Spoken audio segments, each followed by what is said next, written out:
Hello, welcome to my channel SK knowledge. दोस्तों आज हम विज्ञान क्लास 10 के अध्याय 5 में जो इम्पोर्टेंट क्वेश्चन है उनके बारे में आएंगे। जीएफ विक्रम या लाइव प्रोसेस, इसकी जो इम्पोर्टेंट है, वेरी इंपॉर्टेंट क्वेश्चन है जो हर बार एग्जाम में रिपीट होते हैं, बोर्ड परीक्षा में हर बार रिपीट होते हैं। उन क्वेश्चनों को मैं बताता हूँ जिनको आपको आसानी से पढ़ के जाना है, आराम से जाना है, उसमें इससे बाहर आपसे एक भी क्वेश्चन नहीं आएगा। अगर जो मैं आपको जितने भी क्वेश्चन दे रहा हूँ उनको आप पढ़ के जाओगे ना तो उससे बाहर आपका नहीं आएगा। जो ठीक है दोस्तों, सबसे पहले हम देखते हैं जैव विक्रम किसे हैं। तो इसकी परिभाषा आप याद करके जाओगे क्योंकि ये पाठ के ऊपर है तो यहाँ से क्वेश्चन बन सकता है। तो जैव विक्रम किसे कहते हैं, इसकी परिभाषा। इसके बाद दोस्तों एक आ जाए स्वयंपोषी क्या होता है और विषमपोषी क्या होता है। तो ये भी एक इंपॉर्टेंट क्वेश्चन बन जाता है यहाँ का। ये दोनों ही इंपॉर्टेंट क्वेश्चन है दोस्तों, इसकी आप परिभाषा देख लें। इसके साथ स्वयंपोषी विषमपोषी की परिभाषा इस तरह से यहाँ पर दी है दोस्तों, देख लीजिए। स्वयंपोषी क्या होती है और विषमपोषी क्या होती है। स्वयंपोषी कौन से होते हैं दोस्तों, जो अपना भोजन स्वयं बनाते हैं। और विषमपोषी कौन होते हैं, जो अपने भोजन के लिए दूसरों पर निर्भर रहते हैं, उसे विषमपोषी कहते हैं। इस तरह से दोस्तों, इस तरह से स्वयंपोषी विषमपोषी हो गया दोस्तों।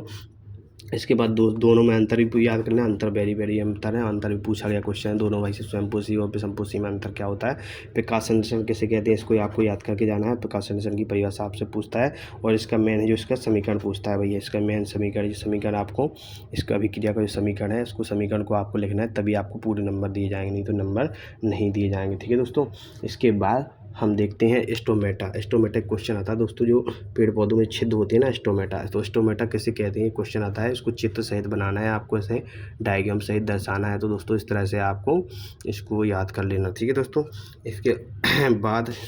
इसके बाद और उसमें कुछ अमीबा, हाँ एक क्वेश्चन आता है दोस्तों, अमीबा अपना भोजन कैसे प्राप्त करता है। वेरी इंपॉर्टेंट क्वेश्चन, अमीबा अपना भोजन किस तरह से प्राप्त करता है। तो इस तरह का क्वेश्चन आता है, इंपॉर्टेंट क्वेश्चन दोस्तों। और मेरे हिसाब से ये क्वेश्चन काफ़ी इंपॉर्टेंट है, इस बार पेपर में आया, कई बार पूछा भी गया है। तो अमीबा अपना भोजन कैसे प्राप्त करता है, आपको ये याद रखना है। ठीक है दोस्तों, इसके बाद दोस्तों एक यहाँ से क्वेश्चन आता है मानव के हार नाल का या पाचन तंत्र का। तो इस तरह से आपको ये डायग्राम बनाना है, प्रैक्टिस करना है। अगर आप पेपर में अच्छे से डायग्राम के साथ इसके बारे में लिखोगे तो काफ़ी इंपॉर्टेंट होगा। और दोस्तों एक क्वेश्चन, एक जो इफेक्ट पड़ता है चेक करने वाले पे, अगर आप डायग्राम बना के जाते हो, थोड़ा बहुत भी लिखते हो ना, तो सामने वाले नंबर अच्छे देता है। अगर आप लिखोगे नहीं पर डायग्राम बना दोगे और कम भी लिख दोगे ना, तब भी आपको सामने वाला नंबर अच्छे देता है। तो इंपॉर्टेंट क्वेश्चन एक यहाँ से हो जाएगा जी, एक इंपॉर्टेंट क्वेश्चन ये हो जाएगा दोस्तों।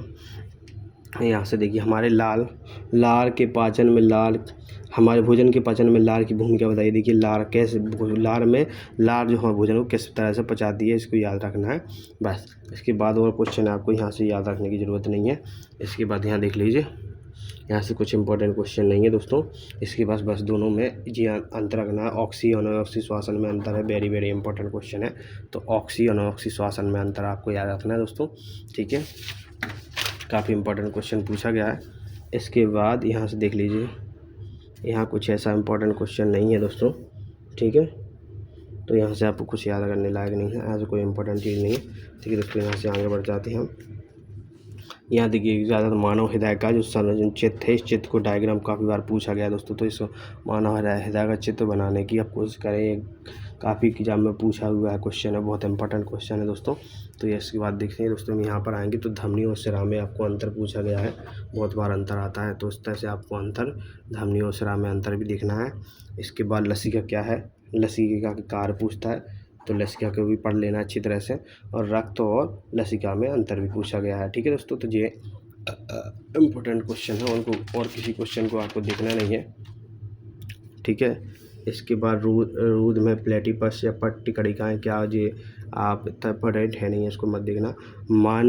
मानव जनतंत्र का नामांकित चित्र, ये इंपॉर्टेंट क्वेश्चन है। एक चित्र दी डायग्राम तो एक आना ही है, तो इम्पोर्टेंट है, इस डायग्राम को आपको याद करना है। ठीक है दोस्तों, इसके बाद आता है एक दोस्तों किडनी वाला, हाँ जी दिया नेफ्रॉन वाला। तो नेफ्रॉन का छोड़ दीजिए, किडनी का अध्ययन करना है, नेफ्रोलॉजी कहलाता है। नेफ्रोलॉजी किडनी का अध्ययन करना कहलाता है। एक ऑब्जेक्ट में पूछा गया, किडनी का आपसे नहीं पूछा जाएगा। जाइलम और फ्लोएम, इसमें आप थोड़ा अंतर देख लेना दोस्तों, एक अंतर तो आना ही है। तो उसमें जाइलम फ्लोएम में आप अंतर देख लेना, इतना इंपॉर्टेंट है नहीं, फिर भी आप देख लेना जाइलम फ्लोएम में अंतर। ठीक है दोस्तों, इस तरह से जिस पार्ट के जो इंपॉर्टेंट क्वेश्चन है मैं आपको बता चुका हूँ, अब इनको पढ़ के जाना है आपको, और सारे क्वेश्चनों को नहीं पढ़ना है। ठीक है, thank you watching my video दोस्तों। अगर अच्छा वीडियो लगे तो अपने दोस्तों को ये वीडियो जरूर शेयर करें। ठीक है, और वीडियो को लाइक शेयर और कमेंट जरूर कर दें। ठीक है दोस्तों, थैंक यू।